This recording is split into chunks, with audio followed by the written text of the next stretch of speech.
Aqui apareceu para mim um continue, será?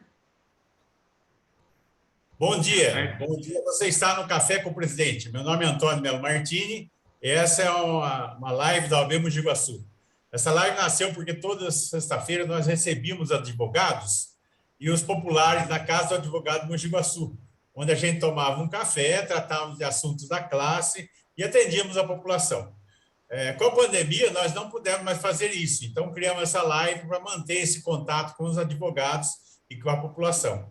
Hoje aqui nós vamos conversar com a doutora Adriana Bramante Castro Landentin. Ela é advogada, mestra e doutora pela PUC de São Paulo, presidente do Instituto Brasileiro de Direito Previdenciário, presidente da Comissão Especial do Direito Previdenciário da OAB São Paulo, autoras de livros e professoras.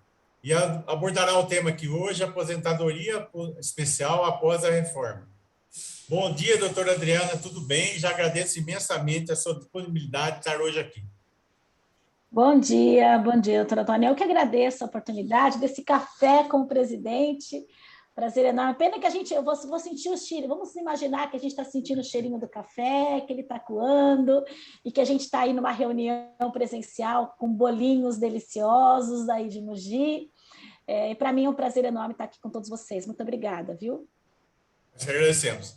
Presente conosco também a nossa vice-presidente, a doutora Luciane Bonelli Páscoa, que toda sexta-feira está comigo aqui. Certo, Luciane? Bom dia. Opa!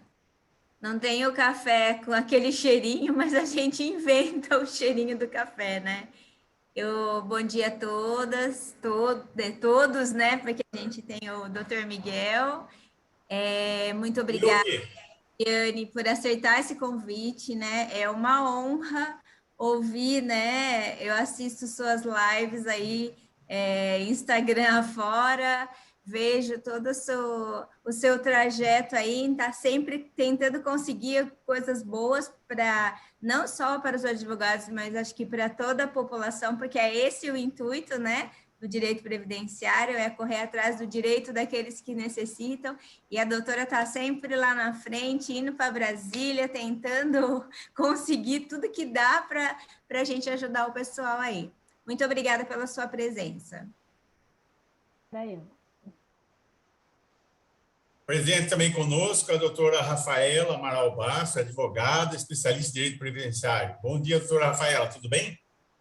Bom dia a todos, é um prazer estar participando aqui com vocês mais uma manhã, né? É um prazer maior ainda estar revendo a minha professora, né, de pós aí, de várias, a doutora Adriane, é um prazer imenso, gente, muito obrigada, viu? Bom dia. Também conosco a doutora Ana Paula Gonçalves da Silva, também advogada especialista em direito previdenciário. Tudo bem, Ana Paula? Tudo bem, bom dia a todos, bom dia, professora, né? Que agradecer que aceitou vir fazer a palestra para a gente, e um bom dia. A doutora Simone Pedrini Camargo, né? Nossa especialista também em direito previdenciário e também em cálculos previdenciários, né? Tudo bem, doutora Simone? Bom dia a todos. Muito obrigada aqui pela oportunidade de estar aqui ao lado dos amigos, colegas de Mogi Guaçu, ao lado da doutora Adriana Bramante, quem eu estimo muito, adoro o seu livro, sou fã. Muito obrigada por estar na frente aí da luta do direito social para a gente. Um abração. Também a doutora Márcia Aparecida da Silva, advogada, especialista em direito previdenciário também. Bom dia, doutora Márcia, tudo bem? Bom dia a todos, prazer em revê-los, né? Faz muito tempo que eu não vejo muita gente, fico muito feliz que vocês estejam aqui, agradeço imensamente a doutora Adriane, acompanho ela praticamente todos os dias, eu tenho um livro dela na beira da minha cama, quando eu não estou sem nada para fazer, eu vou dar uma lida no livro dela, muito esclarecedor. Sou fã número 1 ou não zerinho dela. Prazer em tê-la conosco. Presidente, também muito obrigada pelo convite. Doutor Miguel Renluzzi Neto. Bom dia, doutor Miguel, tudo bem?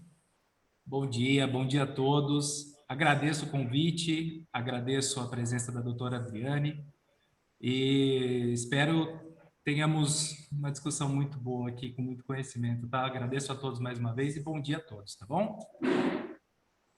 Bom, gente, depois dessa apresentação aqui, eu vou falar a mesma coisa que eu falei ontem. As mulheres também estão dominando o direito previdenciário aqui. Na última Café com o Presidente, era direito criminal e as mulheres também dominavam o direito criminal. Eu já falei para o Miguel aqui que a gente vai ter que fazer uma comissão de direito do homem aqui, porque nós estamos dominando tudo, né? Então, é um prazer que você está dominando, a gente até gosta. E os homens que se cuidam, né? Vamos ter comissão aí. Doutor, então a palavra está com a senhora, né? A senhora é conhecidíssima no meio, são todos fãs da senhora aqui, né? Inclusive eu. A senhora já até fez palestra aqui em Mogi Guaçu, né? E aquela foi presencial ainda, né? Que delícia lembrar daquelas palestras. Mas a palavra está com a senhora, pode começar. Obrigada, gente, pelo carinho. Nossa, quanta palavra gostosa de escutar numa sexta-feira de manhã. Super obrigada.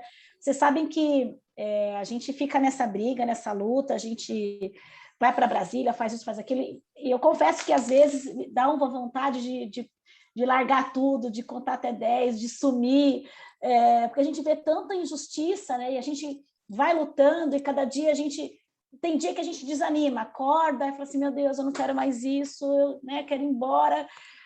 Mas aí quando a gente escuta esse relato de vocês, essa força, essa palavra de ânimo, eu confesso que a gente se sente renovado e isso acaba justificando todo esse trabalho, todo esse empenho que a gente tem pelos direitos sociais. Então, eu agradeço muito por todo o carinho que vocês, a palavra de vocês, isso acaba incentivando e dando assim, sabe quando você vai jogando mais lenha, né?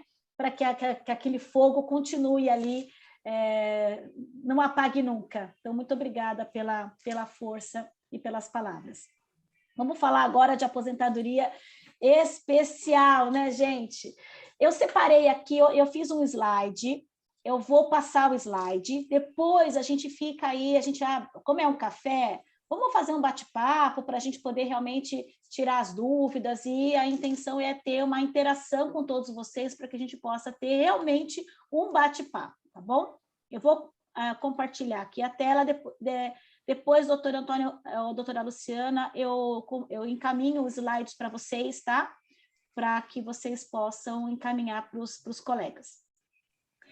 Bem, a pergunta que todo mundo faz quando a gente fala de aposentadoria especial pós-reforma é essa, né? A aposentadoria especial acabou, e aí? A gente tem uma aposentadoria especial, continua, não continua, tem, não tem?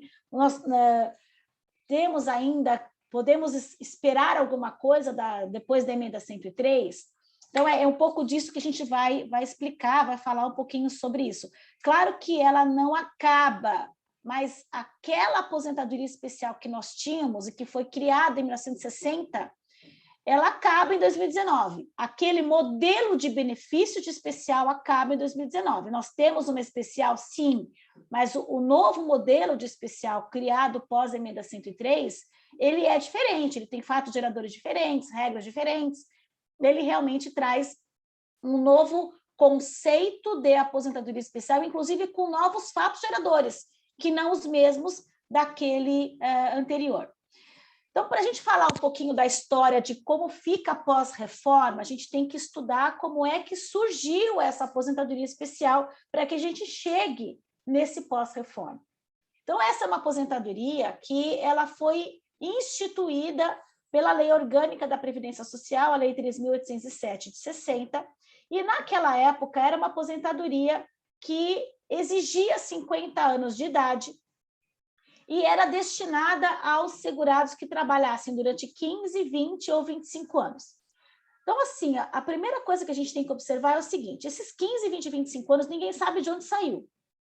Essa foi a minha tese de doutorado, eu escrevi agora meu último livro, Aposentadoria Especial no Brasil, e eu fui buscar de onde surgiu, de onde saiu 15, 20 e 25 anos. Por que esses 15, 20? Eu sempre tive curiosidade de saber de onde surgiu esses 15, 20 e 25 anos. Não encontrei. Eu fui buscar, inclusive, o anteprojeto da Lopes, como que eles estudaram para chegar na Lopes, né? De onde surgiu. mas não encontrei nada, nenhum estudo técnico, nenhuma fonte, nada que justificasse cientificamente, tecnicamente, o porquê dos 15, 20, 25 anos. Então, essa é uma aposentadoria que ela acaba tendo 3 modalidades. A aposentadoria especial com 15, com 20 ou com 25 anos. Quando ela surgiu, ela trazia uma idade mínima de 50 anos, mas essa idade ela deixou de existir em 68, quando o deputado Floriceno Paixão apresentou uma emenda no Congresso Nacional, dizendo assim, olha, está errado aqui a idade mínima, vocês não podem ter uma idade mínima para aposentadoria especial para um segurado que trabalha 15 anos na mineração subterrânea. Ele vai trabalhar 15 anos, vai estar com 15 anos nos 35 anos de idade e vai ter que esperar 15 para completar 50, não tem sentido. Vocês têm que arrancar isso da lei. E aí ele apresentou ao Congresso um projeto, uma emenda, ou para tirar os 50 anos de idade, ou para estabelecer uma idade para cada caso. 40 anos para 50, para 15, 45, enfim. Só que esse projeto de uma idade mínima para cada caso não foi aprovado, e o que passou foi o projeto que extinguiu a idade mínima da aposentadoria especial. Então, a gente ficou com um pedacinho aí de 1960, 68, mais ou menos com 50 anos de idade. E nessa época, o doutor Antônio deve lembrar disso nos livros de história só, né, doutor Antônio?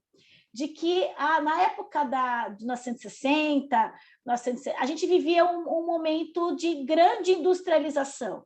Né? A CLT é de 1943, ela foi criada justamente para acalmar a classe trabalhadora, que só tinha que as indústrias começavam a crescer no Brasil. A Volkswagen se instalou no Brasil nessa época, em 1940, 1950, as montadoras, a Ford, a Volks, hoje tem muitas aí em Mogi de Iguaçu, né? Muitas saíram daqui, foram para aí, porque aqui acabou ficando caro, elas acabaram mudando. Mogi de Iguaçu hoje é um grande polo industrial que não tinha. Eu sou do ABC, sou de Santo André, e aqui todas essas montadoras que foram criadas aqui em 1950, 1940, elas vieram justamente nesse período. E aí a gente tinha a CLT, que instituiu os direitos trabalhistas, adicional de insalubridade, de periculosidade, e a aposentadoria especial vem nesse cenário, como mais uma forma de compensar o trabalhador. Vejam, a empresa precisava da mão de obra. E a mão de obra que estava ali nas indústrias, elas precisavam de mais proteção, porque ali era um ruído absurdo, ali eram trabalhos com muito calor, as laminações, as siderurgias, as hidrelétricas. Então, era preciso criar mais algum tipo de proteção. Então, a especial foi criada com esse objetivo de acalmar a classe trabalhadora para que houvesse. Então, isso foi uma tratativa entre o governo e a classe trabalhadora. Na época, começaram os sindicatos para que essa aposentadoria especial fosse destinada como meio de proteção da saúde do trabalhador. E quando eles criaram esse benefício, eles criaram para algumas atividades profissionais e que tinham a classificação de serem atividades penosas, insalubres ou perigosas, conforme o decreto do Poder Executivo. E por quê? Porque naquela época, não sei se vocês se lembram, mas a gente tinha, o início da Previdência começa com os institutos de aposentadorias e pensões das categorias. Então, eram os institutos de pensões dos bancários, dos comerciários, dos transportes de carga. Então, essas categorias eram muito comuns naquela época. Então, eles criaram as atividades profissionais. Para quê? Para que essas atividades profissionais que tinham presunção de nocividade tivessem uma facilidade de aposentar. Era um enquadramento coletivo. Os motoristas de ônibus, os cobradores de ônibus, os soldadores das indústrias metalúrgicas, os operadores de máquinas. Então, vejam que essa criação desse modelo de aposentadoria especial veio justamente para suprir a necessidade social de se protegerem esses trabalhadores. E aí começa toda uma aposentadoria que foi muito bacana para muitos trabalhadores nesse período. O primeiro decreto que trouxe a lista de agentes nocivos para efeitos de aposentadoria especial e de categorias profissionais foi esse decreto de 64, que trouxe aí a primeira lista de agentes nocivos e que depois ela foi complementada com o decreto de 79. Eu falo que o decreto de 79 era o irmãozinho mais novo do decreto de 64, porque um ficou de mão dada com o outro. O de 79 não revogou o de 64, eles vieram juntos concomitantemente em vigor. E trouxeram listas de agentes nocivos para efeitos de aposentadoria especial. Aí vem a Constituição de 88 e traz no texto da Constituição, pela primeira vez, a necessidade de dar tratamento diferenciado para quem tem exposição a agentes nocivos. A gente tem, então, esse benefício lá no artigo 202 da redação original. Quando foi publicada a Lei 8.213, a doutora Simone, que trata de cálculo, que estuda cálculo, deve conhecer isso bem, que aqui é a época do buraco negro, né, doutora Simone? Porque nós tivemos a Constituição de 88 promulgada, e a Constituição, lá no ADCT, ela diz assim, olha, o Congresso Nacional publicará a lei previdenciária que vai regulamentar a matéria. Só que a lei demorou demais, em vez de demorar 6 meses, como era previsto, demorou 3 anos para sair. E aí, os segurados que se aposentaram nesse período de 88 a 91, ficou no chamado buraco negro. Por que buraco negro? Porque não sabia se aplicar, não podia aplicar a lei anterior, porque tinha sido modificado o sistema previdenciário pela Constituição de 88, e nós não tínhamos a regulamentação da lei previdenciária para a concessão dos benefícios. Tanto é que o artigo 144 da Lei 8.213 estabeleceu justamente a revisão desses benefícios de 5 de outubro de 88 a 24 de julho de 91, exatamente para que fossem analisados e revisados de acordo com o novo texto da lei de benefício. É muito legal, gente. Desculpa, eu amo estudar história e acho que isso é tão importante para o direito previdenciário, porque a gente trabalha o tempo todo com o Tempus Regit Actum. Eu tenho que saber qual era o fato gerador daquela época para entender o direito hoje. Então, a Lei de 8.213, quando ela foi publicada, ela veio regulamentar essa aposentadoria especial nos artigos 57 e 58 da 8.213, e aqui a gente não fala mais de insalubridade, penosidade e periculosidade. O termo trazido na Lei 8.213 passa a ser condições especiais prejudiciais à saúde ou integridade física, onde prejuízo à saúde seria uma espécie de insalubridade e prejuízo à integridade física seria a periculosidade. Mas a gente precisa desvincular a questão dos adicionais de insalubridade e de periculosidade da CLT com o direito à aposentadoria especial, porque são questões distintas. Não é porque o segurado ganha adicional de periculosidade que ele vai se aposentar na especial. São áreas distintas e muitas vezes acabam confundindo. A Lei 9.032, quando foi publicada, ela começa a partir daqui a reforma da aposentadoria especial. A reforma da Previdência na especial, ela não veio com a emenda 103. A emenda 103 termina de acabar, vamos dizer assim, né? Mas a Lei 9.032, ela começa uma fase de transformação na aposentadoria especial. Eu fiz, doutor Antônio, um levantamento em que, no ano até 9.032, eram concedidos em torno de 40 mil aposentadorias especiais por ano. Depois da Lei 9.032, o número foi assim, caiu absurdamente. O senhor tem uma ideia, hoje são concedidas em torno de 2.000, 3.000, 4.000 aposentadorias especiais anualmente, porque a Lei 9.032 ela muda uma série de requisitos e passa, por exemplo, a não reconhecer mais o enquadramento por categoria profissional. Então, aquele soldador, aquele motorista de ônibus, aquele cobrador, não é mais especial por categoria. Aquilo que a Lopes trazia como coletivo, os motoristas de ônibus, os cobradores, a Lei 9.032 diz assim, olha, motorista, você não é mais especial por categoria. Agora, você quer especial? Então, você vai ter que provar que você está exposto a agentes físicos, químicos, biológicos, para que você tenha direito à aposentadoria especial. Então, ela muda a prova, joga o ônus da prova para o segurado. E acaba com conversão de tempo comum especial e faz uma série de outras alterações. Considerando que a Lei 9.032 acaba com a atividade profissional e joga o ônus da prova para o segurado, a MP 1523, de 13 de outubro de 96, começa a exigir laudo técnico para todos os agentes nocivos. Por quê? Porque até aqui o laudo era exigido só para ruído. Não era exigido para os outros agentes nocivos.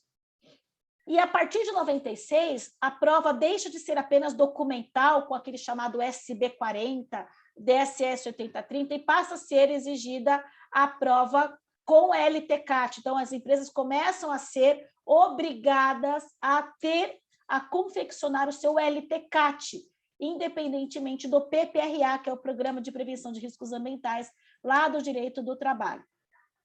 Essa MP foi regulamentada pelo Decreto 2172 de 97. Então, aqui nós tivemos a publicação de um decreto muito importante na especial. A gente fala dele o tempo todo. Por quê? Porque o Decreto 2172, ele revoga o Decreto de 64 aqui, para efeitos de agentes nocivos, porque ele vai trazer uma nova lista de agentes, que está lá no anexo 4. Então, o 2172 revoga o anexo 4, revoga o decreto de 64, revoga o decreto de 79 em relação à lista de agentes nocivos, traz uma nova lista, que é o anexo 4 do 2172. Esse decreto regulamenta a Lei 9.032 e regulamenta a MP 1523 de 96. Então, ele é um decreto extremamente importante na aposentadoria especial. E essa medida provisória 1523, olha que loucura, ela é regulamentada pelo decreto 2172 e convertida na Lei 9.528 de 97. Em 98, a gente termina aqui em 98 uma fase de mudanças na aposentadoria especial com a Lei 9732 e a Emenda 20 de 98. Então, a Lei 9732, ela passa a exigir uma contribuição específica da aposentadoria especial, que é o adicional do SAT, aquela contribuição da aposentadoria especial de 6,9% a 12%. Ela conecta a aposentadoria especial às normas trabalhistas, e aqui a gente começa a ter aquela discussão de NR15, NR9, PPRA, critério qualitativo, quantitativo, blá, blá, blá, que começa com a 9732. E ela também traz a informação sobre EPI, porque até então, gente, não se discutia EPI. O EPI nunca fez parte da aposentadoria especial até 98. Mesmo que a empresa dissesse, olha, o EPI é eficaz, não importava essa informação para períodos anteriores a dezembro de 98. Isso começa em dezembro de 98 apenas. E a Emenda 20 foi a primeira grande reforma da Previdência pós-Constituição de 88, e ela traz a redação que a gente vai ver agora modificada pela Emenda 103. O Decreto 3.048, o que ele faz?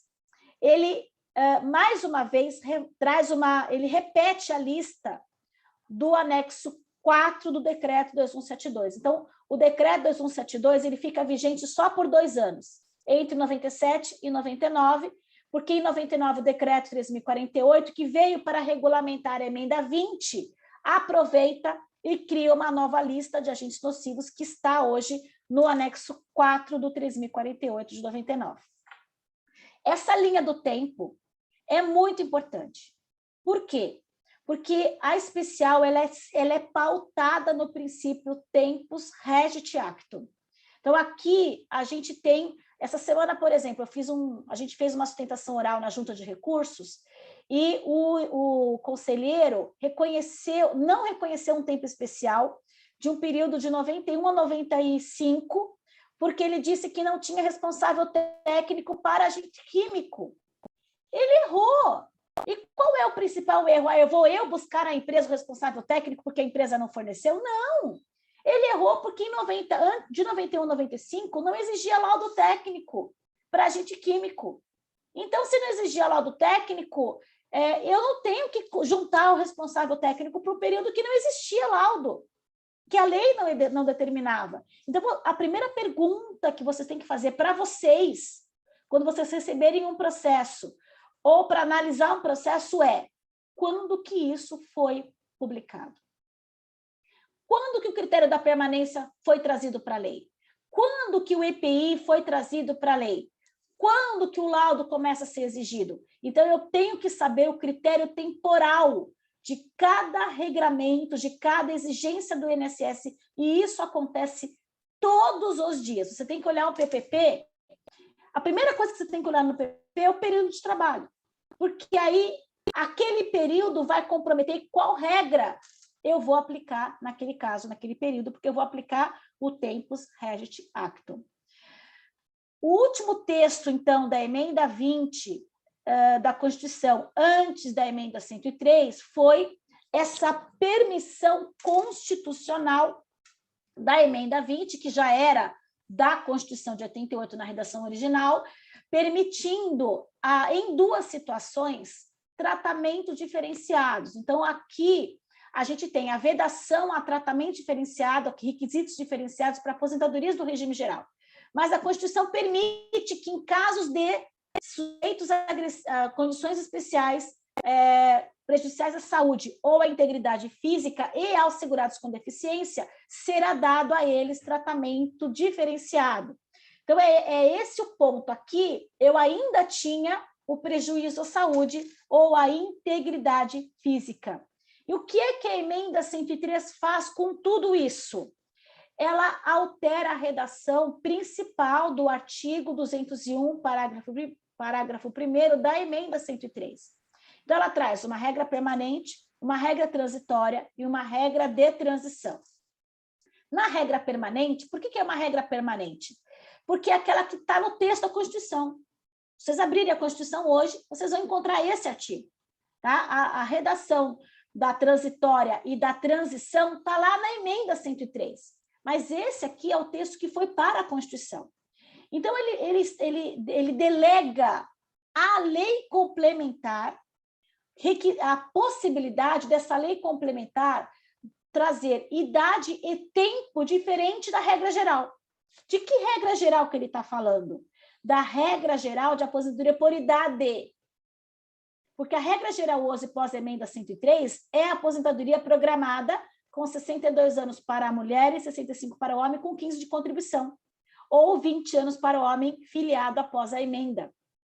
Então, aqui eu tenho uma autorização constitucional para que essa aposentadoria, exclusivamente para esses segurados, tenham tratamento diferenciado. Pessoal, olhem como eles são ruins de redação. Por quê? Eles colocam aqui o seguinte, olha, eu vou permitir, primeiro assim, eu vedo requisitos diferenciados para a concessão de benefícios e autorizo a aposentadoria exclusivamente em favor das pessoas com deficiência e de quem tem efetiva exposição. Só que a Constituição traz em outro lugar outras aposentadorias com critérios diferenciados. A aposentadoria do professor não é um critério diferenciado. A aposentadoria do rural não é um critério diferenciado.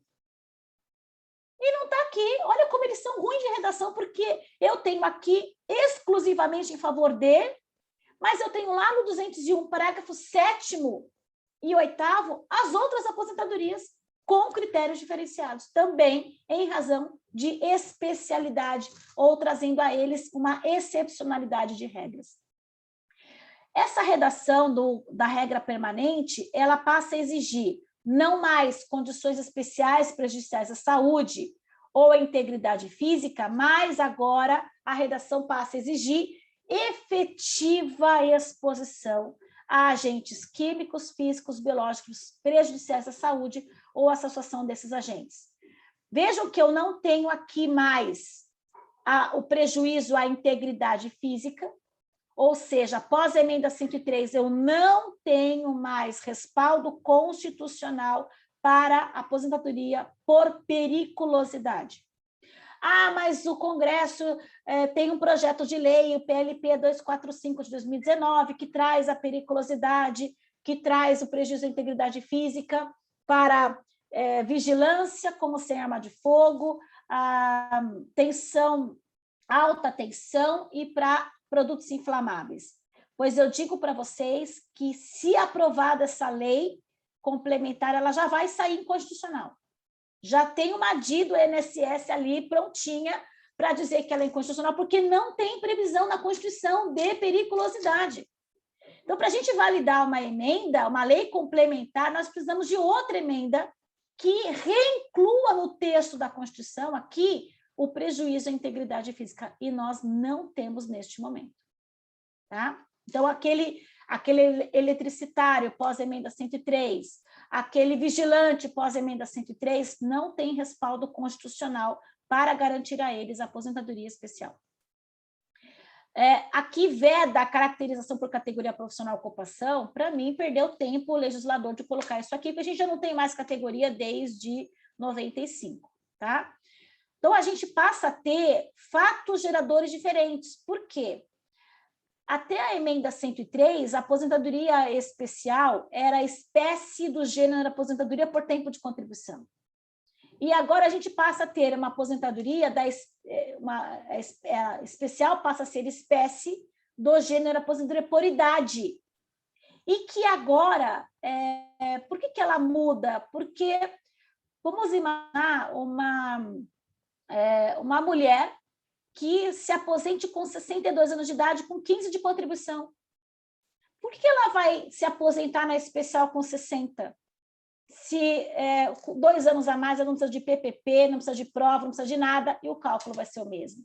Então, acaba desestimulando essa aposentadoria. E o benefício aqui, hoje, quando ele traz uma idade mínima, que a gente vai ver já, ele deixa de ser preventivo para ser reparador. Eu passo a ter uma presunção relativa de incapacidade, que eu não tinha antes da emenda. A regra transitória fica para o artigo 19, parágrafo 1º. Por quê? Eu não posso ler hoje o artigo 57 e 58 da 8.213 sem a redação da emenda 103. Por quê? Porque o artigo 57 e 58 hoje da lei 8.213 está com uma vigência transitória. Porque, enquanto a lei complementar não regulamentar a matéria, diz o artigo 19, parágrafo 1º da emenda, eu tenho uma idade mínima para que o segurado tenha direito à aposentadoria especial. E essa idade mínima passa a ser de 55 anos para aposentadoria com 15, de 58 para aposentadoria com 20 e de 60 anos para aposentadoria com 25 anos. Tem diferença de idade para homem e para mulher? Não. Todo mundo junto e misturado. Inclusive, eu escrevi um livro, eu coordenei um livro, Direito Previdenciário das Mulheres. Eu coordenei junto com a professora Priscila Simonato, e eu escrevo justamente sobre isso, porque em toda a reforma da Previdência nós tivemos a mulher com critérios diferenciados, para a aposentadoria da professora com 57 anos e professor 60, a aposentadoria do tempo de contribuição, a regra de pontos, a regra de idade mínima, a regra de pedágio, todas as regras têm idades diferenciadas, critérios diferenciados para homem e para mulher. E na especial, nada. A enfermeira ou a mulher exposta a agente cancerígeno, ela vai se aposentar com 60 anos e a professora com 57. Então, vejam que a gente passa a ter aqui uma discrepância e um problema de isonomia, tratando de forma igual pessoas em situações diferentes, né? Aí, nesse caso, de gênero. O artigo 188, letra P, que foi regulamentado pelo decreto 3.048, que foi regulamentado pelo decreto 10.410, esse decreto ele vem regulamentar a aposentadoria, todos os benefícios, na verdade, pós-emenda 103.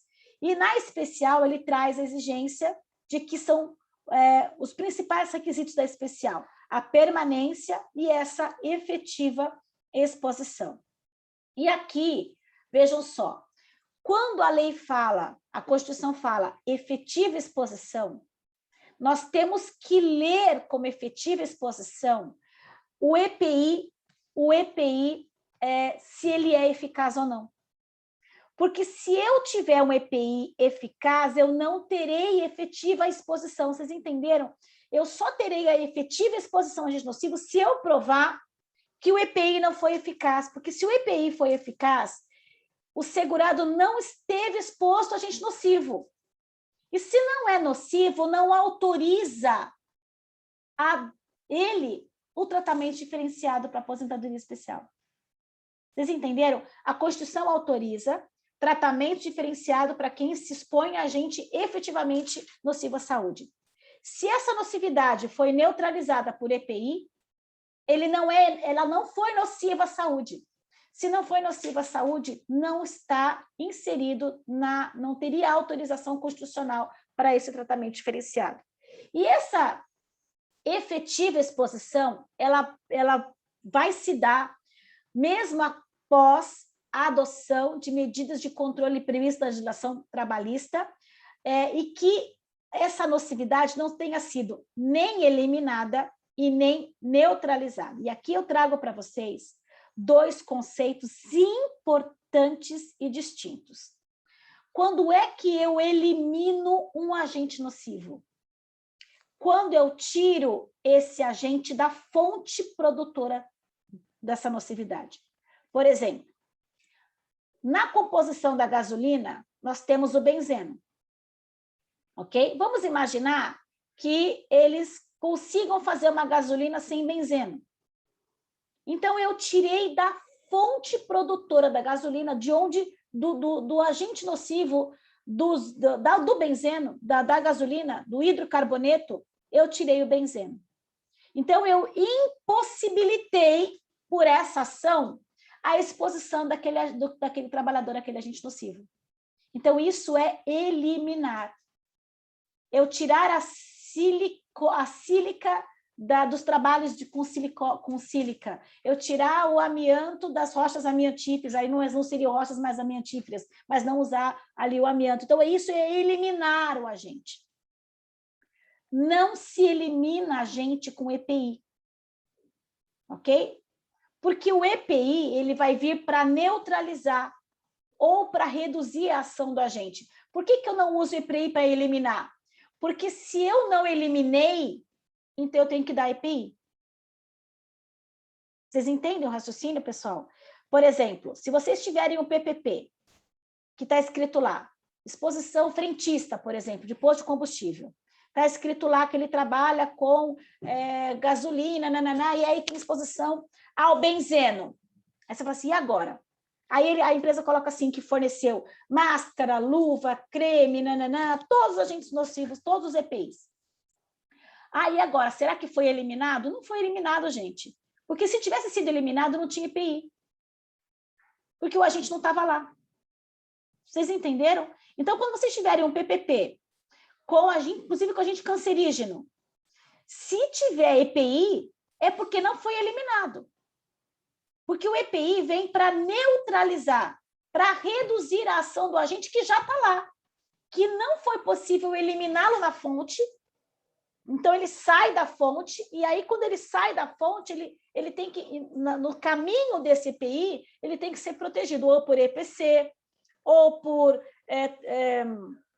mecanismos administrativos de controle, diminuição de jornada, uma série de providências que a empresa pode adotar para diminuir a ação desse agente. Mas se ela adotou EPI, é porque o agente não conseguiu ser eliminado na fonte. Tá? Isso é a redação desse artigo 64, parágrafo 1º do Decreto 3.048 de 99, com essa nova redação do 10.410 de 2020. E dentro dessa nova reforma, nós tivemos uma única regra de transição. Única. Enquanto a aposentadoria do professor teve 3 transições, a aposentadoria por tempo de contribuição, 4 transições, a especial, uma única transição, que inclui tempo mínimo de exposição e pontos. Então, por exemplo, outro dia uma aluna me perguntou assim, professor, e agora? Minha cliente está com 23 anos de tempo especial até a emenda, e hoje ela completa 25 anos. Tá, filha, mas hoje não adianta mais. Hoje, ou você tem 60 anos, ou você tem 86 pontos. Não existe mais aposentadoria sem esses dois requisitos. Ou você completa 60 anos, que é o requisito da transitória, ou você completa os pontos da aposentadoria da regra de transição. O interessante é que nessa regra de pontos, você pode incluir idade e o tempo comum. Diferente da regra antes da emenda, porque a regra antes da emenda, nos 25 anos de tempo especial, você só tinha tempo especial, o tempo comum era eliminado, não era? Você tirava da contagem o tempo comum. Hoje não, hoje você põe tudo junto no bolo, porque eu preciso de pontos. O pessoal fala assim, Adriane, na regra de pontos tem idade mínima. Desculpa, não tem idade mínima. Não tem idade mínima. Eu tenho pontos. Posso ter uma idade mínima implícita? Posso, por exemplo, 25 anos de tempo especial. Se eu só tiver isso, eu tenho que ter 61 anos de idade. Vejam que é uma idade maior do que a idade da regra transitória, que é 60. Mas por que eu posso ter idade menor? Porque quanto mais tempo comum você tiver, menos idade você pode ter. Porque os 25 não mudam, ele é fixo, 15, 20 a 25 anos. Os pontos também não mudam, ele não é, o ponto, a regra de pontos, ela não é progressiva. São 86 pontos, 76 pontos, 66 pontos fixos.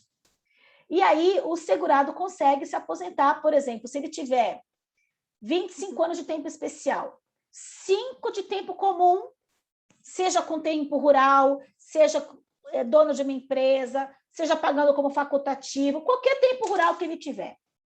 Se ele tiver 56 anos de idade, ele consegue se aposentar na especial, sem uma idade mínima. Ele tem 5 anos de tempo comum, 25 de tempo especial e 56 anos de idade. Ele completa 86 pontos. Tá? Então, é bem importante essa observação. Agora, o cálculo do benefício é o que ficou ruim. Por quê? Enquanto antes da emenda, a gente tinha um cálculo de especial de 100% da média. Gente, era o melhor benefício de todos.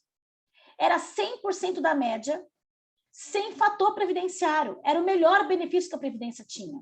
Hoje, sabe qual é o melhor benefício? A aposentadoria da pessoa com deficiência. É maravilhoso, porque ele é 100%. E ele é o único benefício que não tem idade mínima para aposentar. A Lei Complementar 142 continua inalterada. Ou seja, eu tenho atendido um monte de cliente com a aposentadoria da pessoa com deficiência. Tem sido um nicho de mercado hoje a aposentadoria da pessoa com deficiência. Então, estudem, porque tem coisas muito bacanas para vocês abordarem. E o cálculo da especial passa a ser 60% mais 2% a cada ano que ultrapasse os 15 anos, se for para aposentadoria de 15 anos ou mulher, e se for homem, a partir dos 20 anos acaba ganhando 2%. Ou seja, o cálculo da regra geral, todos os salários de contribuição. Então, se um segurado, por exemplo, que antes da aposentadoria, antes da emenda 103, ganhava 100% de média, com 25 anos de tempo especial, pós-emenda 103, para ele ganhar os mesmos 100%, ele vai precisar de 40 anos de contribuição. E para a mulher ou para o mineiro de subsolo, ele vai precisar de pelo menos 35 anos para conseguir alcançar o benefício de 100%. Então, vejam como ficou muito ruim, desestimula a aposentadoria especial, porque acaba misturando as regras. Eu não tenho mais aquele romantismo do prejuízo, da prevenção, da saúde do trabalhador, agora se dane o trabalhador, desculpem a expressão, mas é bem assim, você pode ficar trabalhando aí na atividade especial até 60 anos, tudo bem.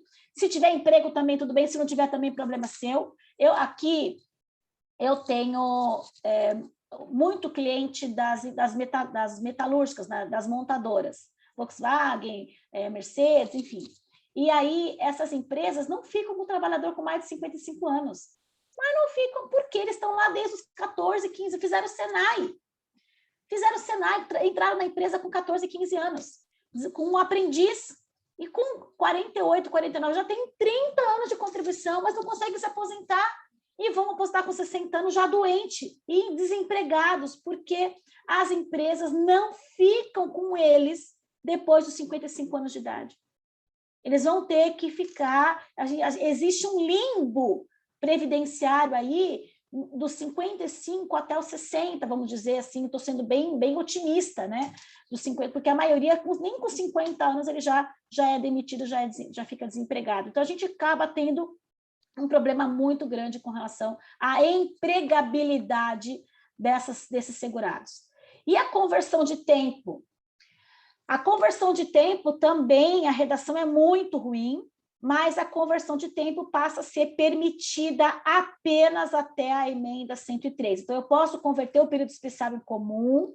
Se eu converter, eu deixo de ter aposentadoria especial e passo a ter aposentadoria por tempo de contribuição. E aí, o segurado é jogado para uma das regras de transição da emenda 103, regra de pontos, regra de idade mínima, regra de pedágio de 100% ou de 50%. E essa tabela de transição, ela está hoje no artigo 188, letra P, parágrafo 5º do decreto 3.048 de 99. Eu posso converter? Posso, mas até a emenda 103 de 2019. Então, eu converto o período até a emenda e de lá para cá eu considero o tempo comum, né? E aí o tempo, eu tenho dito que assim, o tempo ele é tecnicamente especial e juridicamente comum, porque eu não posso mais converter esse tempo especial em comum. Então, eu vou dar uma parada por aqui para ouvir vocês, para tirar suas dúvidas. Como a gente já falei uns 40 minutos, eu quero deixar para vocês falarem também, né, para não ficar só eu falando aqui, a gente poder discutir esse tema que é tão caro para nós da advocacia previdenciária, né, pessoal? Então, eu deixo aqui, abro espaço para a gente possa discutir e falar um pouquinho sobre tudo isso. Ok, parabéns pela exposição, doutora. A gente, cada vez que assiste a sua palestra, fica mais, assim, interessado em aprender o direito de privacidade. Eu interessado em aprender, porque tem gente que dá aula aqui, né? Mas, Luciane, então a palavra está com você aí, as suas perguntas. Eu que começo? Assim... Você tem um privilégio. Obrigada. Doutora Adriane, acredito assim que, como a doutora Márcia já até ponderou no começo, a lei saiu 10h15, 10h30, a doutora Adriane já domina. E enquanto a gente aí tem que ficar lendo, relendo, para a gente saber como a gente vai adequar ao nosso cliente toda essa mudança. O que eu tenho notado é que assim, as pessoas chegam no nosso escritório, eu não sei se os demais podem confirmar, e eles ainda têm aquela visão da lei anterior. Então, às vezes a pessoa chega lá, olha, eu tenho 60 anos. Não estou nem falando de especial agora. Eu quero me aposentar porque eu tenho direito. E aí ninguém entende sobre a regra da transição, que de repente ela vai ter aquele pedágio e até ela completar, ela não com 60 não consegue se aposentar mais. Então, assim, eu tenho tido bastante procura em relação a isso e as pessoas entendem que, na realidade, somos nós que não queremos aposentá-los. A gente, porque se ele for no meu concorrente, né, no meu colega, não vou nem usar concorrente, porque eu acho que tem para todo mundo, se ele for no meu colega, ele acha que o meu colega vai falar para ele que ele vai conseguir se aposentar. O que eu vejo também é a dificuldade que a gente tem em Mogi Guaçu, né, não falo nem na sua cidade, em relação aos laudos. Aí já, então, indo para especial. Eu, por exemplo, tenho clientes que trabalham na International Paper, né? E que eles têm alguns laudos. Algumas pessoas têm laudos super condizentes com aquilo com que eles fazem. E, em compensação, eu tenho outros que trabalham na mesma função, têm, né, é o mesmo departamento, e aí eu recebo laudos com valores abaixo daquele que o outro colega que é do mesmo departamento tem. E aí a gente tem toda essa briga, aí a gente tem que entrar com a ação, muitas vezes a gente não consegue perícia, porque o juiz de primeira instância, ele entende que ele já tem um laudo, ele não precisa da perícia, e eu tenho tido casos que chega lá e o desembargador manda descer para fazer a perícia que não foi feita quando de primeiro grau.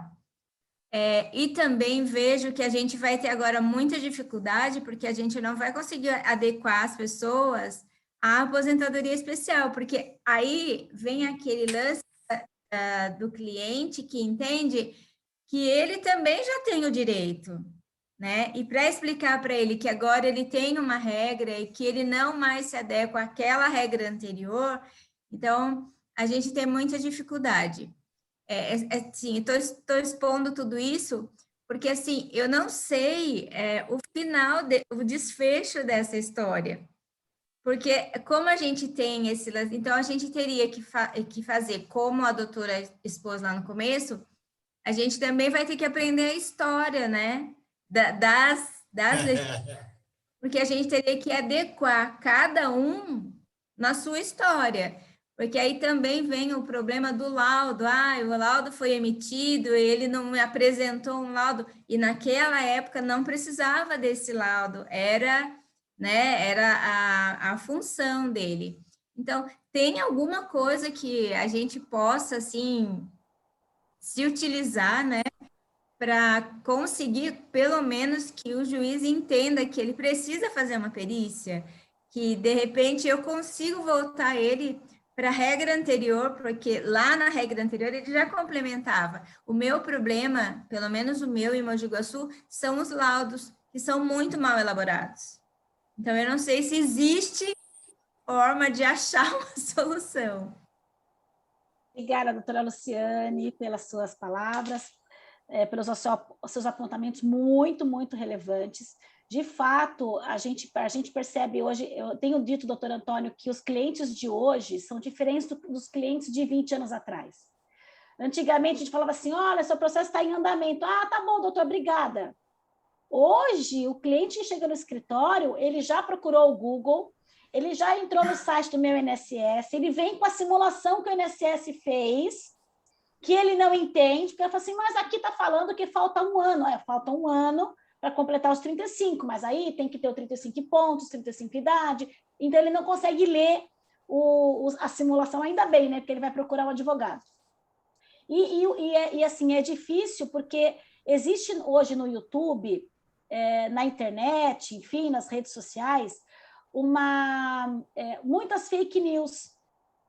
Isso que você está falando, doutora Luciane, é muito... Assim, tem uma fake news lá, olha, você se aposenta com uma única contribuição. Eu tenho uma amiga que entrou no Uber e foi discutir com ele falou assim, não, doutora, eu não vou pagar mais a INSS não, porque agora, se eu pagar uma contribuição, eu aposento no teto.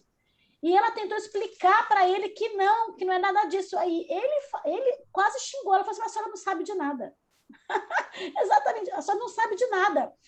Eu não vou pagar o INSS, não, quando eu chegar pertinho dos meus 65 anos, eu pago uma contribuição e vou me aposentar. Por quê? Porque vendem que você se aposenta com uma única contribuição e não é nada disso. Infelizmente, isso é a má advocacia. Desculpa, doutor Antônio, mas a gente tem, né, colegas que acabam deturpando, isso em todas as profissões, né? Médico, dentista, enfim. Mas isso acaba deturpando essa ideia e essa confiabilidade, né, doutora Luciane, que você colocou aí muito bem, você está dando uma informação, você estudou, você está fazendo, né, estudo, está fazendo uma pós-graduação, está fazendo lives, está fazendo congressos, participando, está lendo a lei, você, olha, não vai dar certo, não tem problema, ele vai procurar o colega, ele vai ter a mesma resposta, ou ele não vai conseguir e vai perceber que você estava falando certo. Então, não adianta a gente ficar discutindo, nós temos, como advogados, a obrigação de estarmos atualizados, de falarmos sempre a verdade, de sabermos mais do que ele, porque ele sabe aquilo que o Google responde. Então, aquilo que o Google responde, ele não quer ir com você, ele quer que você diga para ele mais do que aquilo que ele já tem. Por isso que é importantíssimo que a advocacia previdenciária esteja atualizada e saiba o que está falando e sempre falar com segurança para que ele se sinta acolhido nas informações que você está dando para ele. E essa questão dos laudos, essa questão da prova do tempo especial é realmente a parte mais difícil. Eu falo que tem sido uma prova diabólica, porque a lei joga para o ônus, para o colo do segurado a prova. E a prova não está com o segurado, a prova está com a empresa. E a empresa ela é obrigada a ter o laudo que ela elabora, que ela contrata um engenheiro de segurança ou médico do trabalho para ela fazer um laudo do seu ambiente de trabalho. É uma prova viciada. É uma prova que não tem neutralidade nenhuma, não tem isenção, porque a empresa tem interesse nas informações que são colocadas ali naquele laudo. Então, fica o dito pelo não dito. Aí, essas divergências de PPP, porque talvez alguns colegas ali tenham um QI, né, é amigo do amigo, e aí o amigo do amigo tem o PPP bom, e o amigo que não é tão amigo tem o PPP ruim, tem que ser abolido, porque, na verdade, o PPP ele deve ser elaborado com base no laudo. Só que, às vezes, já aconteceu aqui na minha cidade, de eu ter um PPP favorável, bacana, e aí vira um colega dele, da mesma empresa, e me trazer um PPP ruim. Aí, o que eu fiz? Eu mandei um e-mail para a empresa para tentar discutir o que estava acontecendo. A empresa falou assim, olha, doutora, na verdade, esse PPP favorável que está aí não é o PPP correto. O PPP correto é esse aqui que está baseado no laudo. Então, quando aí eu tive que devolver para ele e tal, mas aí quando você vai abordar, pedir o laudo, você aperta e ele espana, porque aí eles não têm o laudo para basear aquela informação. E aí acaba realmente comprometendo. O que você pode fazer? O ideal seria, no momento que você tem um PPP ruim, você pedir para a empresa o LTCAT. Provavelmente a empresa não vai te dar. Ela vai dizer que não, só por ordem judicial, ela vai te dar o PPP, porque a lei fala que ao empregado deve ser dado o PPP. Não está escrito na lei que a empresa é obrigada a dar o laudo para o trabalhador. Aí você pode mandar uma notificação extrajudicial, e se ela não te mandar, você tem que entrar com uma ação probatória autônoma para conhecer o LTCAT. Por quê? Porque, às vezes, e eu já vi isso acontecer, de você ter um PPP ruim, aí você junta esse PPP ruim no processo judicial. O processo judicial, o juiz detesta fazer perícia. O que ele pode fazer? Aí você fala para ele assim, excelência, eu pedi o laudo e o laudo a empresa não forneceu. Aí o juiz faz o quê? Manda solicitar o laudo para a empresa. Aí o laudo vem para o processo pior do que o PPP. Aí você acabou produzindo uma prova contra você. Você acha que o juiz vai mandar fazer perícia? Não, porque, doutora, eu já tenho aqui o laudo, já tenho aqui o PPP. Para mim, eu já estou convencido de que esse ambiente não é legal. Então, a ação probatória autônoma vai permitir que você conheça o conteúdo desse laudo antes de uma ação judicial, para que você estude estrategicamente qual será o caminho do seu processo. E, nesse caso, caberia uma ação trabalhista contra a empresa para que seja feita uma perícia no local de trabalho, ou então uma perícia judicial no processo previdenciário. O problema é que a maioria dos juízes, como você mesma colocou, não fazem a perícia. O TRF3 tem sido muito vanguardista nesse ponto. Ele tem determinado o retorno do processo para fazer a perícia. O problema é que isso acontece 4 anos depois. E, às vezes, o ambiente não é mais aquele, o ambiente mudou. Então, a ação trabalhista acaba sendo, de uma certa forma, em algumas cidades, claro, ressalvadas as peculiaridades, o caminho mais rápido do que uma ação judicial, né? Só que, claro, compromete, porque o segurado pode estar trabalhando na empresa, e aí ele não vai entrar com processo contra a empresa trabalhando lá. Aí, nesse caso, o que você pode fazer? Você pode procurar na Justiça do Trabalho processos trabalhistas contra aquela empresa que já tenham sido elaborados laudos.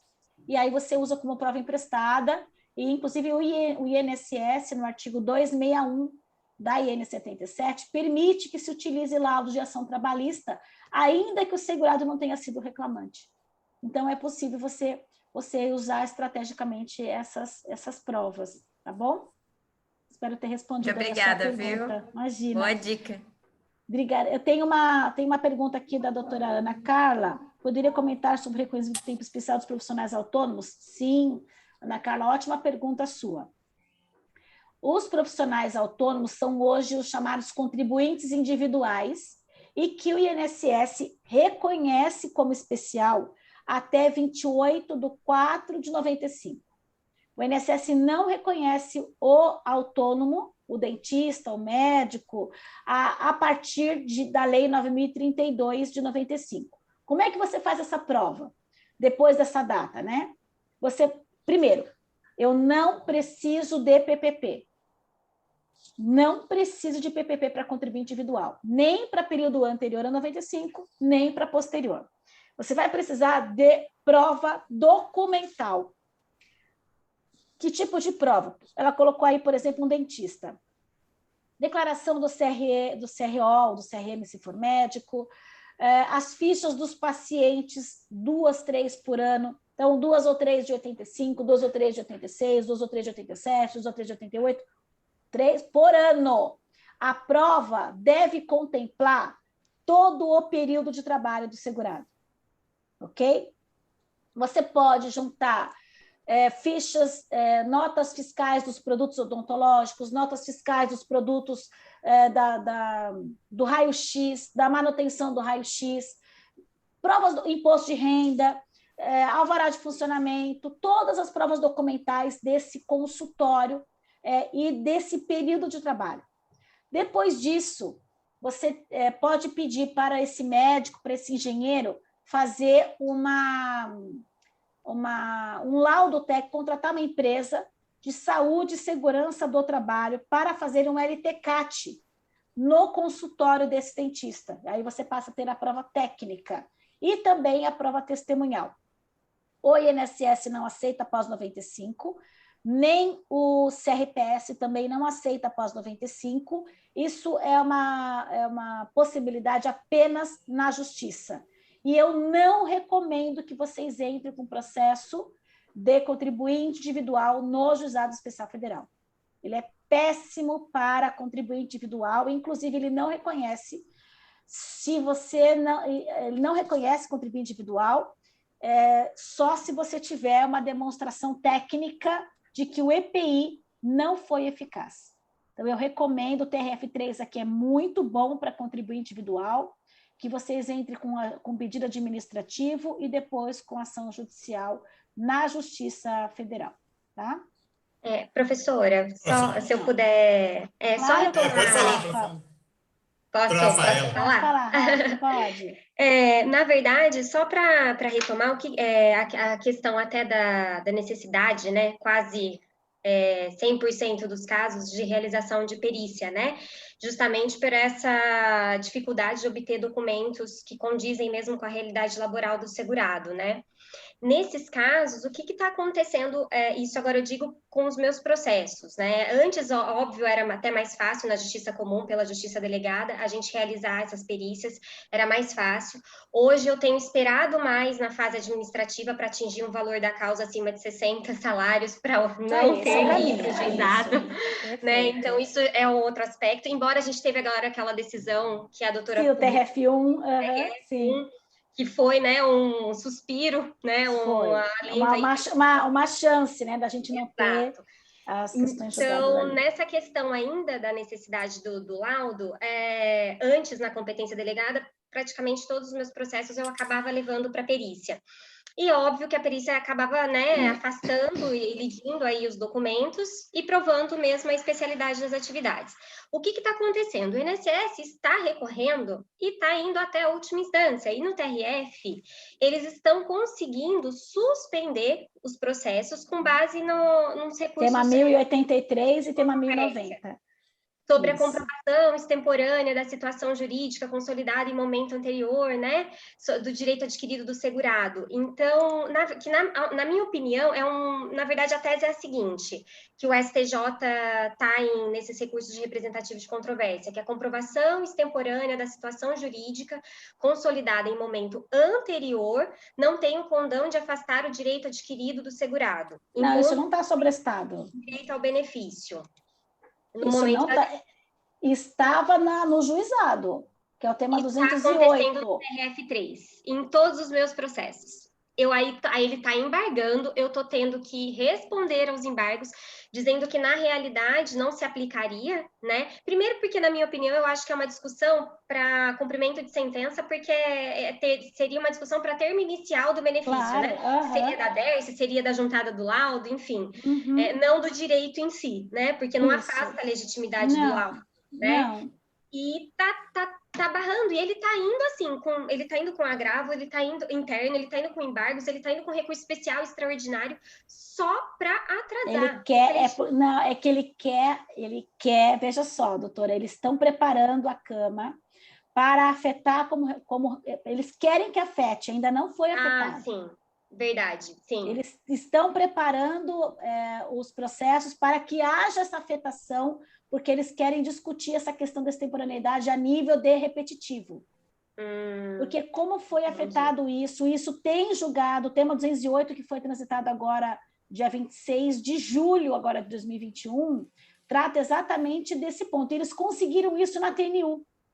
Então, eles querem que afete agora a nível nacional, porque o TRF3 e o STJ sempre reconheceram o laudo extemporâneo. Sim, exatamente. Nunca discutiram extemporaneidade, porque o segurado não pode ser responsável pela desídia do empregador. Né? Exato. E aí o TRF3 sempre teve esse posicionamento bem vanguardista e nunca deixou de enquadrar um laudo porque ele era extemporâneo. E aí o INSS está fazendo tudo isso para tentar ganhar tempo até que ele consiga, ali nos embargos auriculares, que o tema seja afetado como repetitivo no STJ. Entendi. Então, então é estratégico, entendeu? Mas assim, os que eu tenho visto, eles entram com recurso especial e não sobe. Alguns já foram negados, só que ele entrou com agravo, inclusive para o STJ agora, para receber. Isso, assim, atrasa absurdamente, por mais que a gente aí acredite que o STJ não vai realmente receber, né, não vai dar andamento, mas é que aí acaba tendo a questão do laudo extemporâneo e a questão também do direito do contraditório, ampla defesa, porque, na realidade, a realização do laudo pericial é os meios de prova em direito admitido. Claro, e ele é feito agora, então você vai analisar e você presume que em tempos pretéritos era muito pior a situação. Exatamente. Né? Porque houve um avanço tecnológico, então você não pode analisar em prejuízo do segurado. Se a empresa não realizou o laudo contemporâneo, se as condições eram piores, ainda que o laudo tenha sido feito agora, ele tem que validar as informações do período anterior, né? Sim, mesmo a gente junta já uma documentação. Doutora Simone, vamos fazer uma pergunta a cada uma, senão a gente fica no debate só uma, e aí o pessoal não participa. Doutora Simone, a palavra para você. Desculpa, viu? Imagina, estou à disposição. Bom dia, eu estou aqui ansiosa. Oi, Simone, vamos lá. A gente está falando dos agentes nocivos até antes da reforma, depois de 95 até antes da reforma, a gente tinha tem que comprovar o agente nocivo e falar que o EPI não é eficaz. Aí tem aquela decisão do STF com relação ao ruído e tal. Agora, aqui depois da emenda constitucional, como foi colocado aqui, eliminar o agente nocivo. Eu entendi que quando eu falo eliminar, é tirar pela raiz mesmo, né? E aí você deu o exemplo assim, não tem como tirar pela raiz, vê se eu entendi assim, não tem como tirar pela raiz, entretanto, eu também posso neutralizar. eu posso neutralizar apresentando diminuição de horas de trabalho, EPC, mostrar que o EPI não é eficaz. E aí, como é que eles vão recepcionar isso? Tanto na Câmara, na Junta, no juiz? Porque eu sei que é tudo muito recente, né? Nós estamos aí 1 ano e pouco de emenda. Nós vamos continuar com esse trabalho de que a EPI não é eficaz, mostrar que chamar a empresa, falar, olha, traz aqui o formulário de que você não entrega o EPI efetivamente, né? Colocar aí como exemplo o Covid, que mesmo com todo aquilo, ainda assim as pessoas estão sendo agravadas na saúde. O que você entende? Eu quero aproveitar só mais uma pergunta, que depois eu não vou falar mais. Eu gostaria que você falasse para a gente o reconhecimento da atividade especial em certidão de tempo de contribuição do estatutário, para levar esse tempo para o INSS. Tá bom, obrigada, viu, pela sua pergunta. Bem, primeiro é o seguinte, o EPI, antes de dezembro de 98, vocês não se preocupem, ok? Então, você só vai se preocupar com o EPI a partir de dezembro de 98, quando foi publicada a medida provisória 1729, de 3 de dezembro de 98, que foi convertida na lei 9732 de 98. Então, antes daí, pode estar lá eficaz, super eficaz, mega eficaz, top eficaz, não se preocupem com isso. De 98 para frente, nós passamos a ter a discussão dos EPIs, porque passou a fazer parte da lei. Aí nós tivemos o tema 555 do Supremo Tribunal Federal, que julgou que para ruído não há EPI eficaz, ainda que conste o sim de EPI ali no PPP. E que para os outros agentes, diz o Supremo, se ficar comprovada a eficácia dos EPIs, apto ali a neutralizar a ação dos agentes nocivos, então não haverá respaldo constitucional para a aposentadoria especial. Mas a decisão do STF, nessa tese que a gente chama de tese maior, tese 1, tem uma condicionante, se ficar demonstrada a real eficácia dos EPIs. E aí vem o trabalho da advocacia. Então, eu tenho lá um PPP de agente biológico. EPI eficaz, sim. Eu vou precisar, para eu ter essa prova do tempo especial, para eu não ter problema com essa nocividade, esquece um pouquinho a eliminação e a neutralização, doutora Simone, tá? Vamos falar do EPI. Eu tenho que provar que aquela informação de EPI eficaz no PPP, ela não é verdadeira. Eu tenho que desconstruir aquela informação de eficácia nos EPIs. Por exemplo, lá no PPP tem um campo, que é o 15.8, que é para a empresa colocar o número dos certificados de aprovação. Todo EPI tem uma certificação, tem um certificado de aprovação que era do Ministério do Trabalho, hoje é do Inmetro. Então, ali a empresa coloca lá, sei lá, CA 14956, estou chutando aqui, tá? E aí eu vou ter que... E aí, como nós, como advogados, a gente vai ter que entender um pouquinho de saúde e segurança do trabalho. Eu vou ter que pegar aquele número que está ali naquele campo 15.8 e pesquisar aquele CA. Tem um site que eu uso muito aqui no meu escritório, eu vou até colocar no chat aqui para vocês, é o www.consultaca.com.br. Nesse site, eu consulto o certificado de aprovação que vai lá no PPP. Então, por exemplo, a empresa coloca assim, CA 10952, aí eu vou pesquisar, CA 10952, que CA é esse? É uma máscara semifiltrante contra agentes químicos. Mas espera um pouquinho, a pessoa está exposta a agente biológico, ela é uma enfermeira.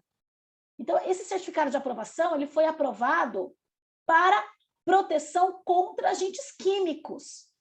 E eu estou lidando ali com uma pessoa que está exposta a agente biológico. E aí eu pergunto, esse EPI é eficaz? Não.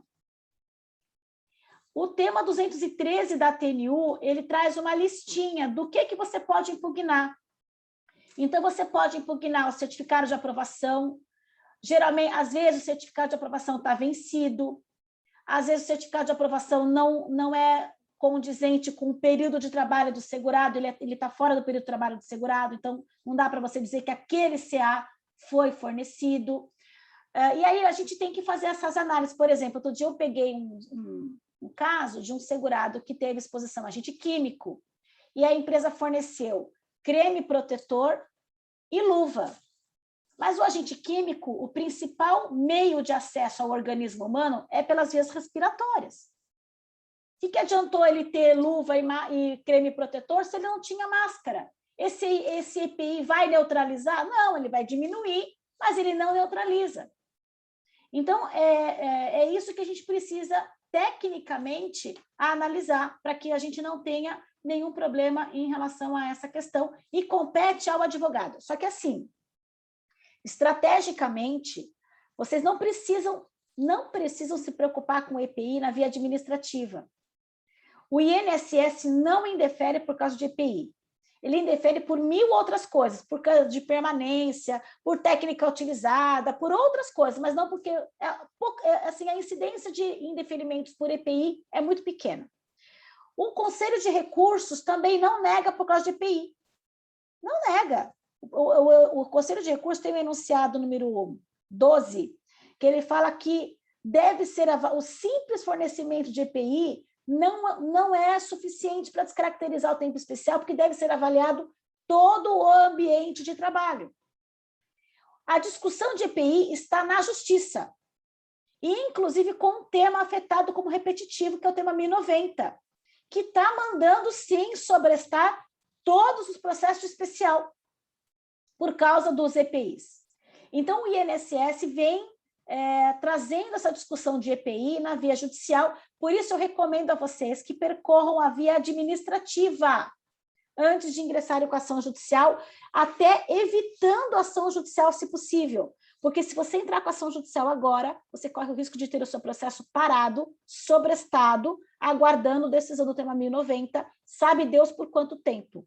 E se você consegue resolver na via administrativa recursal, você ganha tempo com isso, além da possibilidade de ter o seu caso reconhecido favoravelmente. Tá?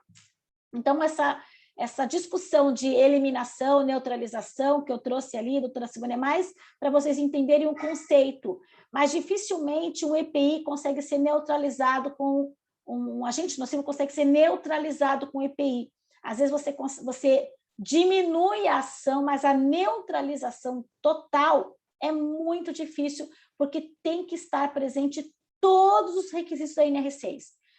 Ficha de fornecimento de entrega, certificado de aprovação, troca periódica, tem que ser adequado ao risco, tem que ter treinamento, higienização, conservação, guarda, e é muito difícil uma empresa ter todos esses requisitos, tá bom? A sua segunda pergunta, que agora eu me perdi, qual que era mesmo? Desculpa. Com relação a reconhecimento da atividade especial, em certidão de tempo de contribuição do estatutário. Sim, desculpa, é verdade. Nós tivemos uma alteração na Lei 8.213, pela Lei 13.846 de 2019, que trouxe lá no artigo 96, inciso 9º, a possibilidade do INSS fornecer a CTC com a indicação do tempo especial. Vejam, a CTC não virá com a conversão do tempo. A lei determina que haja a indicação dos períodos que deverão ser averbados no regime instituidor daquela aposentadoria especial. Então, quando você tiver casos em que o segurado, ele hoje é regime geral, mas ele trabalhou como servidor público lá atrás, por exemplo, e vai pegar uma certidão de tempo de contribuição no regime próprio, para trazer para o regime geral, nessa certidão tem que ser encaminhado o PPP, para que haja análise do órgão de origem sobre aquele tempo especial, e isso deve vir indicado na CTC. Ou, se a CTC é do INSS, você deve fazer o pedido juntando os PPPs no pedido de certidão e o INSS deve encaminhar para a perícia médica, para análise, e vai indicar naquela certidão que aqueles períodos foram considerados especiais. Hoje tem o tema 942 do STF, que gerou, inclusive, algumas notas técnicas no âmbito administrativo para que os servidores públicos tenham a conversão do tempo especial em comum para casos aí em que ele não tenha completado o tempo mínimo estabelecido em cada caso, tá bom? Doutora, muito obrigada. Obrigada a eu. Tem a pergunta da doutora Maísa aqui. Posso responder, doutor Antônio? A doutora Maísa pergunta: quando a empresa alega que já passou o prazo de dever de guarda dos documentos, mas aí você tem que apresentar alguma outra prova. Você está dizendo aí, doutora Maísa, que seria em relação ao que é os EPIs? Se essa prova, por exemplo, a empresa não tem nada relacionado aos EPIs, você pode juntar prova testemunhal, você pode pesquisar o certificado de aprovação, você pode verificar. Agora, de EPI, certamente ela vai ter a prova, porque é recente isso, né? Foi de 98 para frente. Então, de 98 para trás não se discute, não sei se é isso que a senhora está perguntando. Se quiser abrir o áudio aí e falar, me esclarecer, não sei se eu estou respondendo dentro do seu questionamento. Gente, eu queria só entrar... Ai, que fofucha, gente! Oi, que eu estou aqui visitando uns parentes depois de 2 anos de pandemia quase, e eles estão me aguardando para sair. Então, vai lá, fica tranquila. Né? E agora sim, a gente já fez uma apresentação boa, já fiz a minha pergunta. Eu quero agradecer de coração, tá? A aceitação para participar do nosso Café com o Presidente. Eu espero que a gente se veja aí muitas vezes agora que daqui a pouco está todo mundo vacinado e a gente possa fazer presencial, porque é muito mais gostoso, né? Muito mais gostoso. Obrigada, doutora Luciane. Foi um Um prazer. beijo para você aí. Filhota. Tchau, pessoal. Manda beijo. Tchau, Manda boneca. Tchau. Beijo. Tchau, gente. Ai, pois é, né, Maísa? Eu vou ficar para o almoço.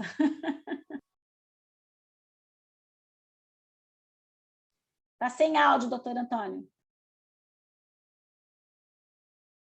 Está sem áudio, doutor Antônio. Está sem áudio.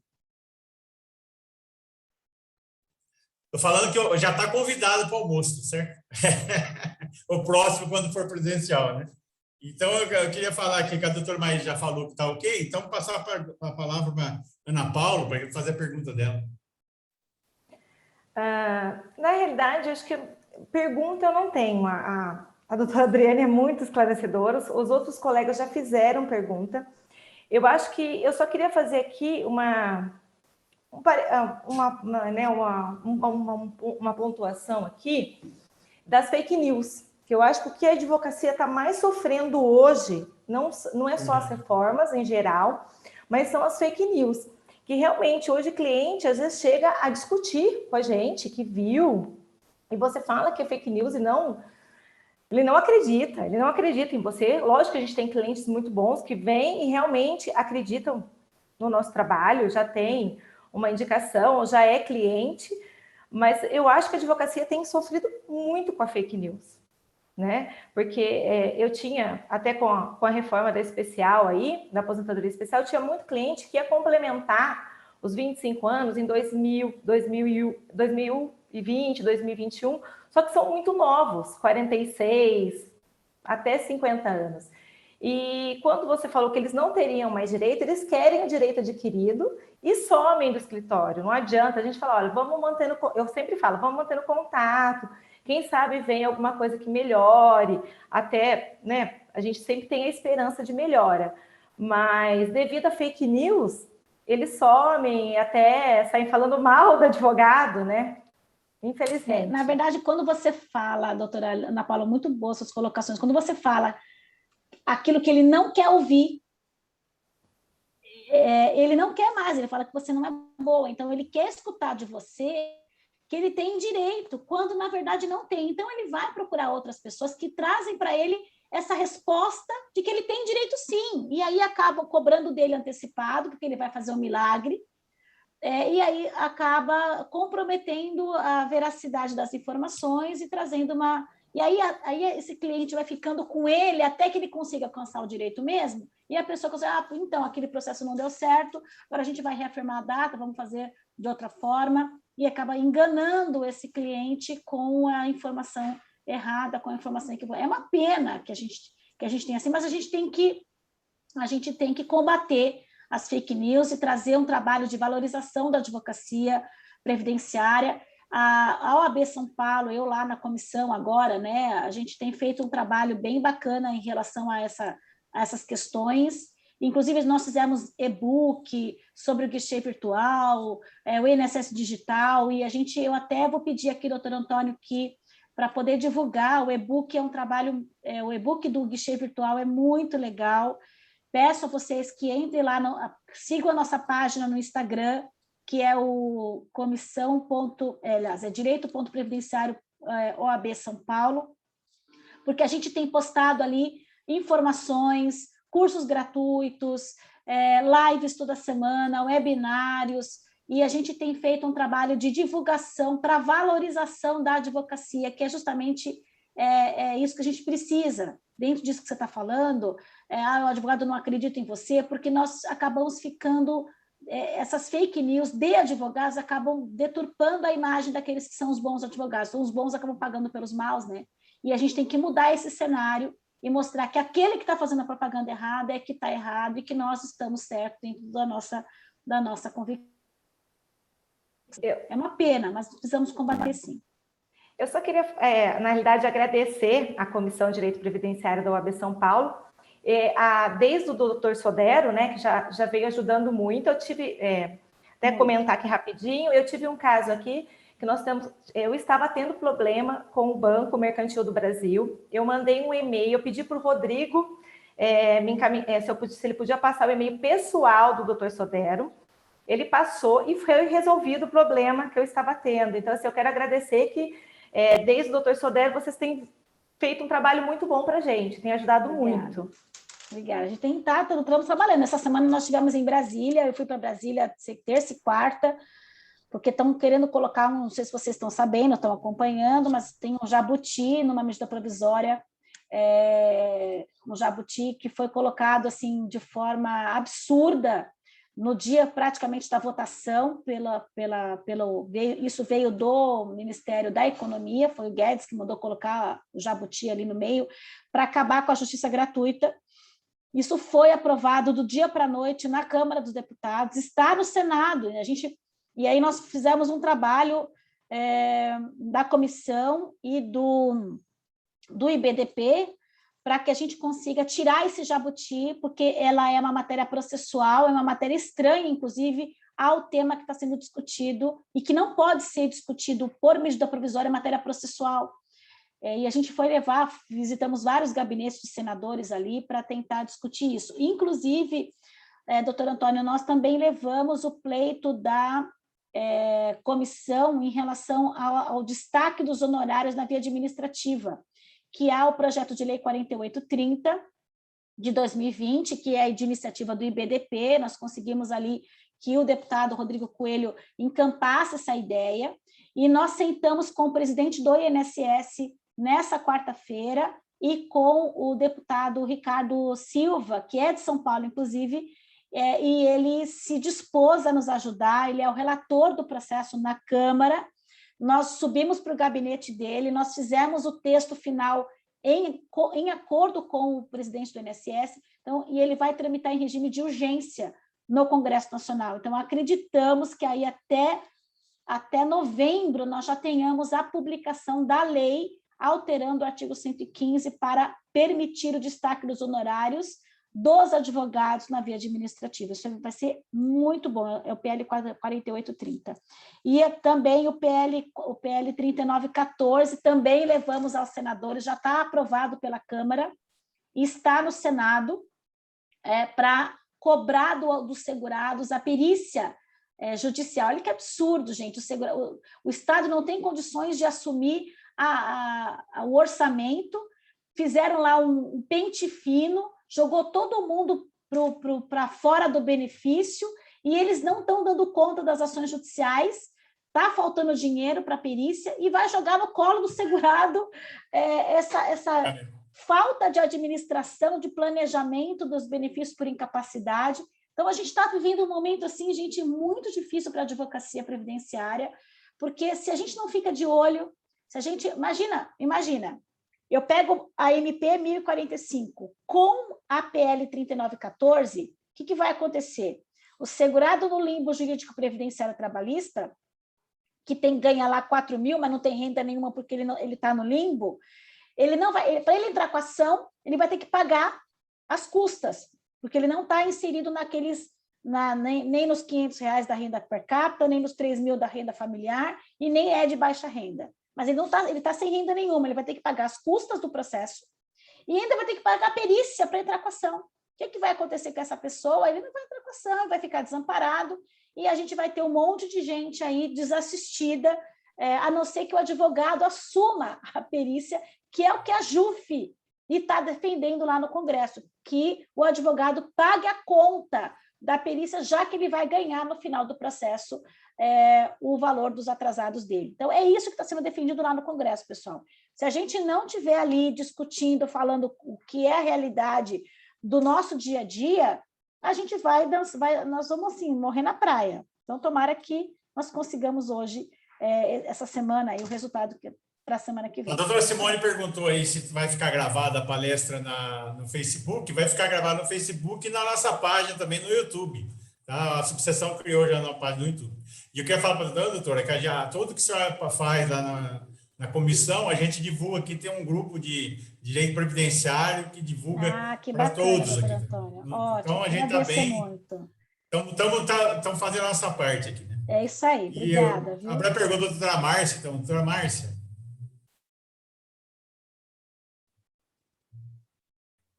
Olá. Boa tarde. Bom dia, né, doutora Márcia, tudo bem? Bom dia. Eu não fiz pergunta, doutor. Eu queria saber se você tem uma pergunta para fazer, não? Não tenho. Assim, tudo que a doutora falou foi extremamente esclarecedor. A única coisa o que eu sinto aqui no escritório nesses anos todos, vou completar 20 anos agora em setembro, o estereótipo da aposentadoria especial. O segurado, ele se acha, assim, acima de qualquer situação. E, às vezes, ele trabalhou, sim, 25 anos, vamos falar antes da emenda, trabalhou os 25 anos, provou, bonitinho. Aí vem o cálculo do valor do benefício. Ele acha sempre que o valor do benefício, pelo nome da aposentadoria, que ele vai receber sempre o triplo, o quádruplo daquilo. Integral, ele acha que integral é o teto. Exatamente. Então, assim, a gente tem muita dificuldade. E muitas vezes na revisão, porque nesses últimos, vou dizer, 10 anos, eu fiz muita revisão. E o que acontece? Às vezes, uma revisão em que ele já estava muito próximo pela conversão, né? Então, ele chegou muito próximo do valor que ele teria que receber se fosse especial. E quando vem esse cálculo, que é elaborado o cálculo, que ele tem lá um X para receber, e que você fala para ele assim, bom, vamos dizer um exemplo, tem 30 mil, mas como?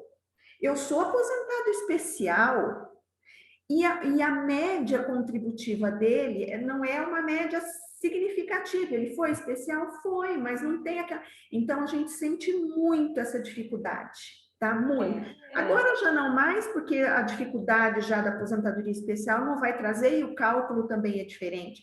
Mas eu senti bastante. E eles, nossa, mas está errado. Não, mas eu sou especial. Então, essa, assim, não é uma pergunta, é uma observação. É muito boa a sua observação, doutora Márcia, porque há uma confusão, sim. A pessoa acha que integral é o teto. Ele sim. Confunde os conceitos. Eu tive até outro dia, a mesma coisa, o pessoal reclama, mas eu tenho que ganhar 6.433. Não, você vai ganhar a sua média. E quando a média não dá esses 6.400...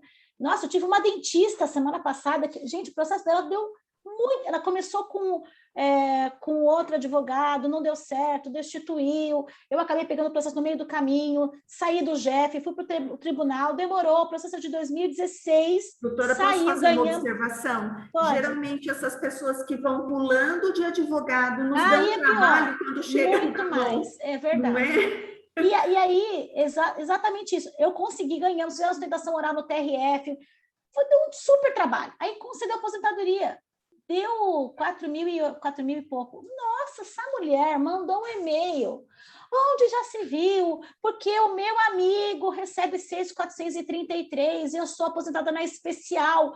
Aí eu liguei, porque eu falei, nada vai substituir as palavras de um e-mail. Então, eu liguei para ela, expliquei, olha, doutora, aconteceu isso. Está vendo aqui a sua média? Só pagava 3 salários, não existe milagre. Eu posso controlar o direito da senhora ao benefício, mas eu não controlo a sua média é sua. Isso eu falo também. É a senhora que contribuiu, né? Você que pagou, então não existe milagre, é conta matemática, isso é a parte lógica do direito, né? E aí vai explicando até se provar, né? E a gente passa por isso mesmo. O que eu tenho feito agora, nos casos?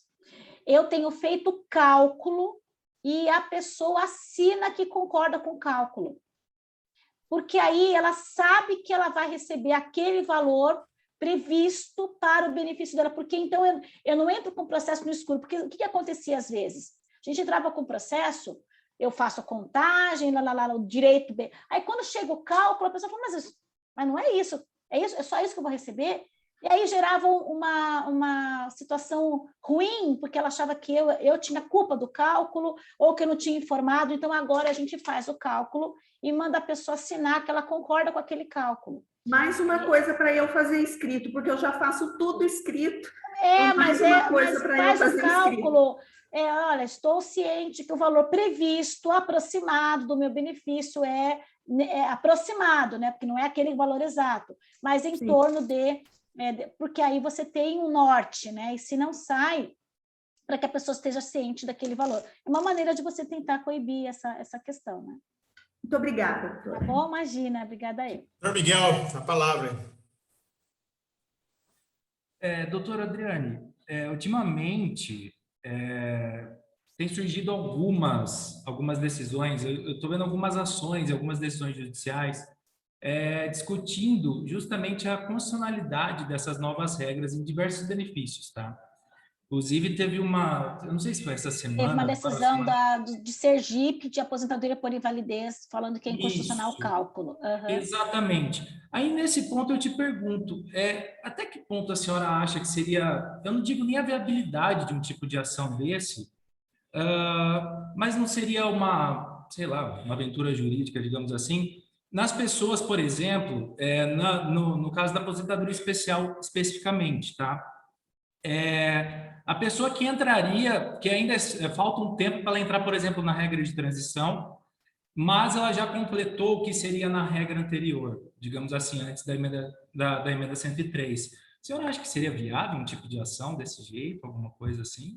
Olha, eu tenho... Bom, primeiro, eu acho que é uma aventura jurídica você discutir inconstitucionalidade por esses caminhos que estão sendo discutidos. Sim. Em relação à especial, existe uma DI bem legal, que é a 6309, que está sendo discutida no Supremo. O IBDP, nós somos amicus curiae nesse processo, a gente já fez o parecer, e ele discute 3 coisas. Ele discute a inconstitucionalidade do cálculo, da conversão, que eu acho que passa, e da idade mínima, que eu tenho certeza que não passa. Então, vamos esperar que essa questão seja julgada. Agora, o que eu tenho feito muito, doutor Miguel? Não sei se é dentro da resposta que o senhor está solicitando. Eu tenho feito muito casos que eu não fazia antes de ações declaratórias. Uhum. Por quê? Eu faço um cálculo, um planejamento previdenciário. Aí eu coloco lá no cálculo, olha, se esse período for considerado especial, o senhor vai completar o direito em 2024. Só que, em vez dele esperar 2024, até eu saber se aquilo vai dar certo ou não, eu já entro com uma ação declaratória, já que a conversão é só até a emenda 103, eu já entro com uma ação declaratória agora, para averbar aquele período especial, para que primeiro, para eu ter a certeza de que realmente ele vai completar o tempo em 2024, e para eu garantir já o tempo dele enquanto ele espera chegar a 2024. Entendi.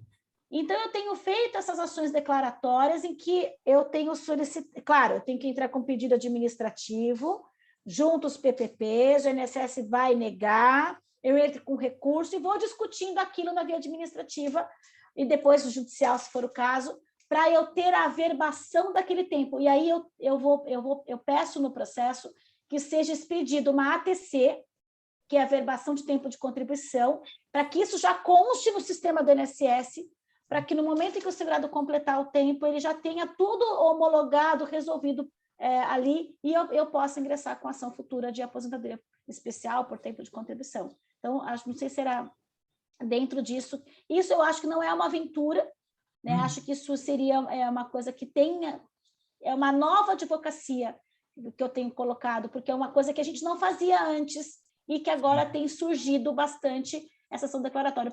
O problema é que assim, não tem atrasado, você tem que cobrar um valor antecipado, né? Às vezes o cliente não quer, mas é a maneira dele ter aquela questão resolvida antecipadamente, né? Você acaba casando com o cliente, né? Porque você faz o planejamento, você faz a ação declaratória, demora uns 2, 3 anos, até sair ele já completou o tempo, e aí você faz a aposentadoria para ele depois, se não deu certo, você faz a revisão e vai ficar com esse cliente 10 anos por ali.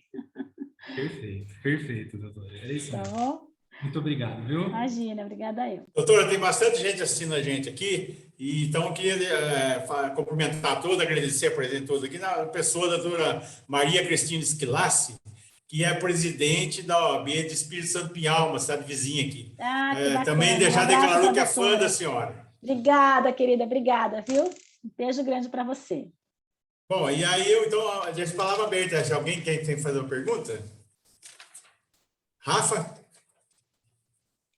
Obrigada, Tônia. Eu já tinha feito, fiquei bastante satisfeita, inclusive com as demais perguntas também feitas pelos colegas, então foi excelente. Eu agradeço imensamente, viu, doutora, pela oportunidade e pelo prazer novamente de revê-la. Eu que agradeço. Eu vou até pesquisar, Rafa, você me acendeu um alerta aqui, eu vou até pesquisar se já não tem alguma coisa como pensando no repetitivo da extemporaneidade, porque não tem.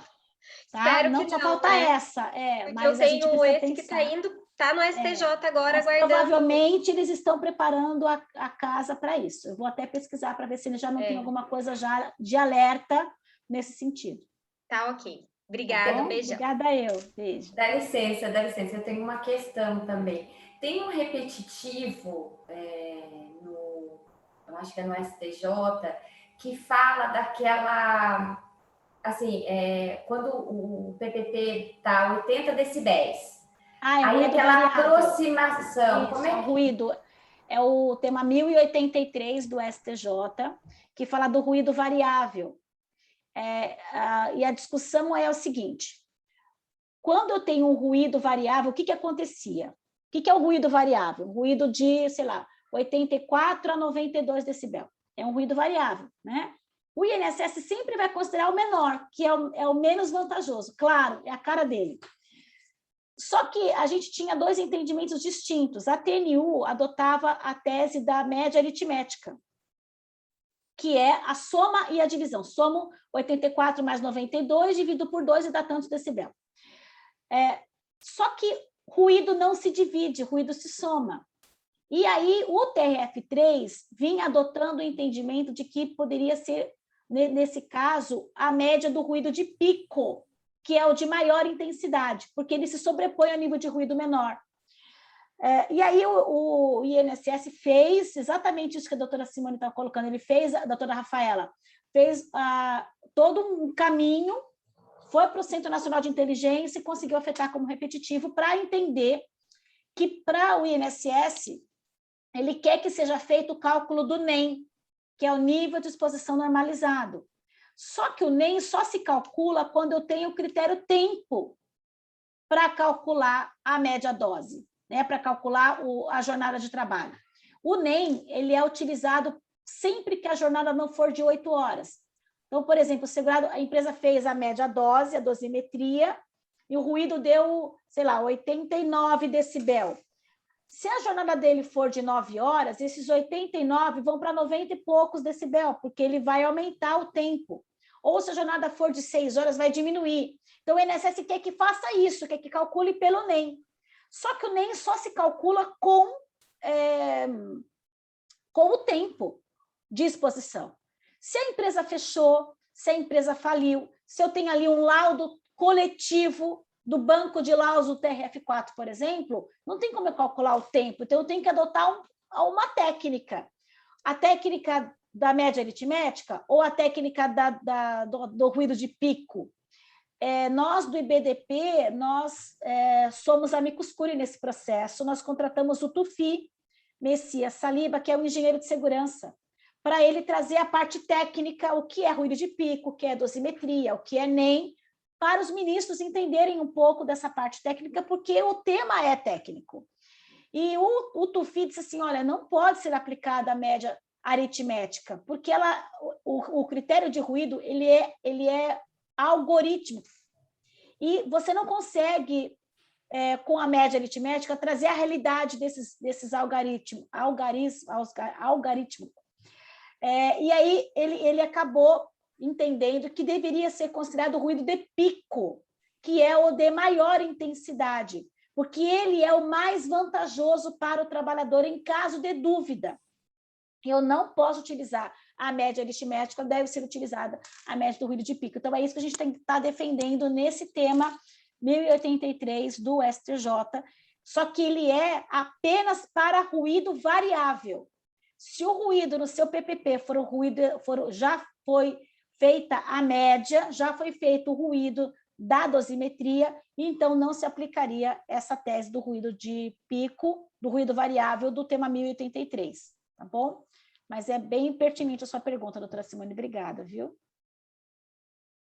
Doutora, mas se eu não me engano, tem um outro tema, eu estou até tentando buscar, que é assim, é até recente, eu acho que é do ano passado, assim, no começo desse ano. É um tema que, quando dá 80 decibéis, aí assim, olha, o laudo pode errar para mais, não, essa tese não passou. Não, essa não tese passou? Não foi. Não. Isso aí era uma tese era chamada, a gente chamava de, como é que era o nome da tese? A gente chamava de, nossa, quando eu tinha... Né? Não era aproximação, a gente fez muito caso desse daí. Quando eu tinha porque toda margem de erro. Isso, tese da margem de... Obrigada. A tese da margem de erro, porque o dosímetro, que é o aparelho que faz a medição, ele tem uma margem de erro para mais ou para menos. Então, se adotava que se a média deu 89,5, essa margem de erro seria de 1 decibel. Mas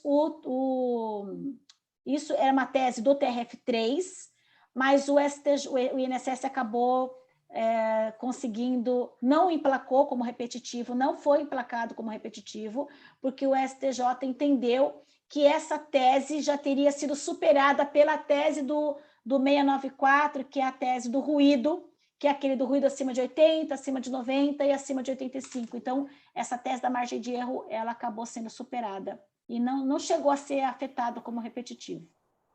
Obrigada, doutora. Imagina. Bom, doutora Adriana, nós estamos com o nosso tempo aqui quase encerrando, né? Então, eu gostaria que a senhora fizesse as considerações da senhora, desde já agradecendo a sua disponibilidade, essa palestra brilhante que a senhora deu, que a gente fique em dívida com a senhora por mais essa exposição que a senhora faz em Mogi Guaçu e que a gente gosta muito. Eu que agradeço, doutor Antônio, um prazer estar aqui com vocês. Eu agradeço a todos aí que estiveram, que participaram das perguntas, que contribuíram, que trouxeram os seus questionamentos. É sempre um prazer participar. E o que eu tenho para dizer hoje é coragem. Porque para advogar na área previdenciária, sem coragem, não dá. Às vezes a gente, como eu disse no começo, a gente desanima, né? Mas a gente precisa de coragem para continuar, de coragem, porque os segurados do outro lado precisam da nossa coragem, da nossa perspicácia, da nossa insistência, do nosso estudo, para que a gente consiga levar para ele e para a família dele um direito que é o direito social, um direito tão caro, né, para essa família. Então, a gente precisa ter coragem de continuar, coragem para a gente conseguir manter os nossos segurados sempre protegidos, o máximo que a gente puder. Uma família protegida, né, um benefício concedido é uma família protegida. Então, obrigada pela oportunidade que vocês me deram de estar aqui nessa manhã com vocês. Eu me coloco à disposição, não vejo a hora de a gente ter um café com cheirinho de café mesmo, um café de verdade, né, com o presidente, mas a ideia de vocês foi muito bacana, eu fiquei muito feliz em poder participar. Desejo a todos aí muita saúde, muito sucesso e que possamos nos encontrar presencialmente o mais breve possível. Obrigada, gente, gratidão.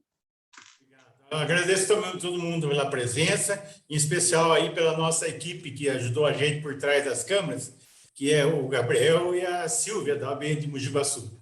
Tá? Muito obrigado para vocês. Até logo. Obrigada, bom fim de semana. Gente. Obrigada, vocês também. Obrigada. E a palestra vai ficar no Facebook e no YouTube também, tá ok? Da subseção.